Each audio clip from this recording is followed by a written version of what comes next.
Hey guys, it's Misty from the Book Rat, and it's time for this month's book chat. So, inspired by my May TBR and the ridiculousness therein, I thought a good topic for this month's chat would be obligatory reading. So, required reading, things that you have to read either because you've made a commitment, or you've agreed to read it for a friend, or you're in school and it's part of the syllabus. Whatever it is, any books that you are pretty much locked into reading and how you react to them. It's a question I get a lot in the comments, whether I enjoy books as much when I am required to read them or when my stack is super high and, I'm sort of under the pressure of them. Does that change your reading experience? And I of course think that it can, and probably does, but I guess for me personally, I kind of have to back up and explain that I am a planner. I like scheduling, I like making lists of things, theme lists, and sort of scheduling out, having something kind of unifying what I was doing, and having goals. And that's actually how I ended up getting into book blogging and blogging. And I was on Goodreads, and so every now and then I would take part in these challenges where you have to come up with these elaborate lists to fit different categories and criteria. And whether I stuck to them or not, there was just something fulfilling in that. I really like making a list. It's kind of nerdy, but it's true. And I love being able to cross something off a list and just have something be complete, or cover different aspects. And I really missed essay writing. Yeah, I know. So when Goodreads stopped being kind of enough for me, or I wanted to take it to that next step, I started blogging. And in the early stages of it, it was all my own books or books from the library. There weren't any required books. If I didn't like something, I could just give up on it.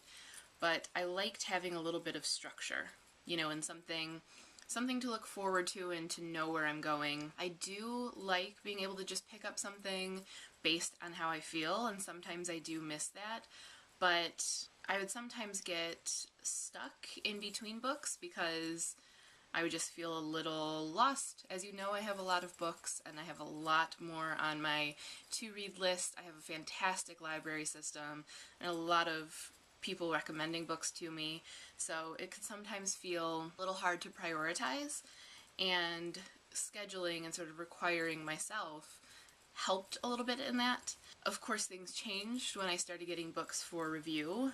You start to feel a sense of obligation, and you start to feel a little guilty, sometimes even if they're not books that you have requested or accepted, but that have just shown up, or that you've won, or someone has given you. You start to feel like you really are obligated, and that can affect the books that you're reading for pleasure.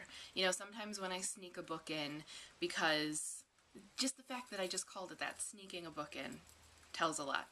But those times when you're just kind of squeezing something in, when you have this stack of things to get through, it can be fun because it feels, a little like a guilty pleasure, but it also means that you're maybe not as focused or enjoying that book as much as you could be, because the whole time you've got this list of books sort of in the back of your head nagging at you. So I think it does kind of change just your reading across the board when you have required reading.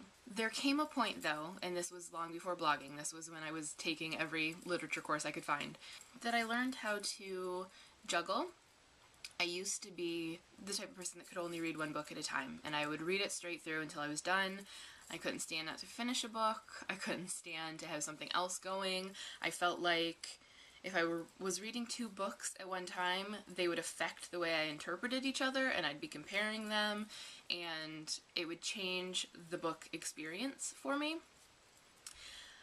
But there comes a point when you have 5 lit classes with a billion books apiece that whether you're liking them or not are all required, and maybe this is just me, but no matter how much I'm liking something, if it's something that I'm being forced to read, I need to have something that I'm reading purely for choice.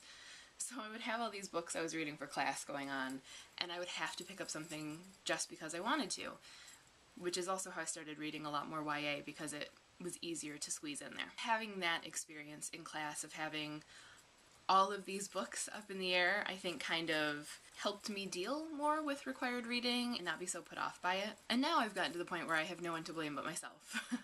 So every book that I have that I have to read, I've really brought on myself, and sometimes I know I take on too much and I bite off more than I can chew.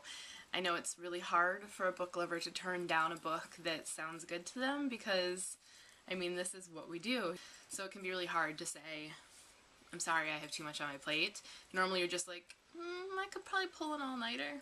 So I think Obligatory kind of takes on a different meaning, you know, when it's by choice. All the pressure, you know, we're pretty much putting on ourselves. Most of the, at least bloggers and vloggers that I know, do put a lot of pressure on themselves. You do kind of build it up and stay on top of it and be on your game. And life happens, and we all know life happens, but not a good enough excuse for ourselves, I guess. So when I get asked the question whether having things be sort of obligation reads makes me not like reading as much, I have to say across the board, no, that's not the case. I still love it. There are books that I get stalled in, and there are books that I'm like, why did I say I would read this? But I've gotten to the point where, as a reader, I understand not every book is going to be for me, and there's no reason I should force it. There are a lot of books in the world, and not enough time to read them. And I will give up on something if I don't love it, and will say so. I'm not shy about that. And I've also gotten to the point where I recognize when I need to just cave in to the guilty pleasure reads. If I'm craving a reread of something or just wanting to squeeze in something that's totally different, I do it, because even if it's going to be one more book in the pile, otherwise I'll get stalled. You know, I need to get it out of my system, I need to get sort of on the right track, whatever it is. If I just try to slog through, you do start to lose a little bit of the enthusiasm. You start to hold it against the book, which isn't fair to yourself or to the book. So I just kind of go with it. So yes, there are things that are required, and I have obligations and whatever that I've brought on myself, but if something falls through, it's not the end of the world. And if I do have to give up on something because I'm not feeling it, it's not the end of the world. And if I have to move something to a later date, I do debate every now and then taking a sort of break from accepting things for review. I have a lot of books that I really want to read that I've bought, you know, and they're just kind of being neglected. This, though, is not just the fault of review books and me feeling like I have to say yes to things. I used to do the same thing before I was blogging. I would get things from the library and feel like I had to read them because they had to go back, and books would just sit on my shelves and not get read. So this is an ongoing thing with me, and I'm a little afraid that if I do stop taking review books for a while, I'll feel the need to buy all of the things. I do think about having a little hiatus, and I've been thinking lately about maybe having a portion of the year that is completely review book free, that I can just free-for-all binge. Until then, that's kind of why I started doing the stack of 5, so that I knew I was at least working in one book of the month that was from my shelves and that I wanted to read. Every now and then stack of 5 has been hijacked by review books, so only sort of works in theory. Yeah, it is something I think about, and it is something I think I will get to a point where I just say, okay, for the time being, no review books. Or even from here on out, no review books. As exciting as it can be to be reading something early or getting to put the word out about it really early, I don't feel like it's necessary for me to enjoy blogging and vlogging. Maybe that, you know, helps keep people coming back because they want to hear about new things before they decide whether they're going to buy them or invest their time in them, but I think that's only one small aspect of sort of book promoting, and you don't have to be limited by that or feel like you have to take review copies or say yes to everything because you feel bad or you think the author's really nice or, you know, whatever the case may be. There are other ways to kind of promote the book without burying yourself in them and making yourself start to resent them. So I guess my take on required is that anything's negotiable. This is something that we do by choice. This is something we just devote our spare time to. And as a reader, I think that we have some non-negotiable rights. You have the right to change your mind and not be into something. You have the right to give up on something when it's just not doing it for you. You have the right to set it to the side and say that you're going to come back when you're feeling it later because you're just not in the mood for it. You have a right to read your guilty pleasure reads and not feel guilty about it. And you have the right to read whatever the hell you want to. Does that mean that you won't have moments where you're feeling guilty or you're feeling like you're really lagging or you're being lazy or whatever?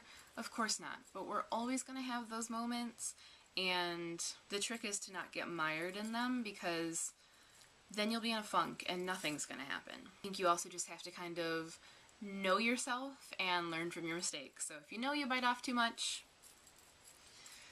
then stop yourself in future. Learn from it. If you know you're saying yes to books that you probably aren't going to like or want to read, stop yourself. Learn to say no. It's okay to just politely decline. You can always refer them to someone else if you really like the author as a person and you want to help them get their name out there. If you have a friend that's pushing a book on you that you know you're probably not going to like, it's okay to tell them that you'll try it, but that you're not going to force it. There is, of course, another side to required reading that I've touched on a little bit, and that's school reading. Anytime that you really are actually required, you have to finish it, it's for a grade. And how do you sort of respond to those? On the one hand, I think the worst thing you can do to a book is require it. If you make it mandatory, that's when people sort of dig in their heels and just don't want to like it or give it a chance because they have no choice in the matter. But I also think that there are a lot of books that I never would have tried and would have thought I would hate that were required and I ended up loving. A lot of sort of boy books like Hatchet and A Separate Piece, I thought I was gonna absolutely hate, and I love them. Love them with a serious passion. I'm not sure why. I think it was just the name and the cover, but To Kill a Mockingbird didn't sound very appealing to me, and of course that's one of my all-time favorite books now. There is the sort of upside to required reading in that it makes you step out of your box sometimes and branch out. The same thing with challenges, you know, reading challenges that make you try different genres or different authors and things like that. Sometimes as readers we get very comfortable in our little bubbles and we know what we like, and oftentimes they are parts of massive 20-book series, so they're just churned out and we just keep going to the next and the next and the next, and we get in this sort of endless loop and we never really step outside of that unless something makes us. So having books that are recommended from friends, or taking part in challenges where you have to read something else, or book clubs where you have to read something else, taking a lit class, anything like that that makes you step outside of that bubble, it can be scary and it can be frustrating and it can be the best thing that has happened to your reading. But there is a definite upside to required reading as well. So I'm definitely curious to hear what you guys think, how you sort of react to being required to read something, if you resent things when you feel obligated, if you by default don't like your class reading just because it is required. Whatever it is, however you sort of deal with the idea of obligation reading, I definitely want to hear from you. Want to know how you think it affects your reading and your interpretations of things. Definitely room to vent in this topic, but I think there's also room to sort of leap to the defense of the awesome, ridiculous amounts of bookage that we pile ourselves under. So let me know what you think in the comments, or make your own vlog and link it up as a video response. You can also link blog or vlog posts up at the linky on the BookRat.com. That is below. That way everyone can find it, check out your thoughts, and get involved in the discussion. If you have thoughts on a really good topic for book chat that you'd like to see, definitely let me know in the comments. And until next time, thanks for watching and happy reading!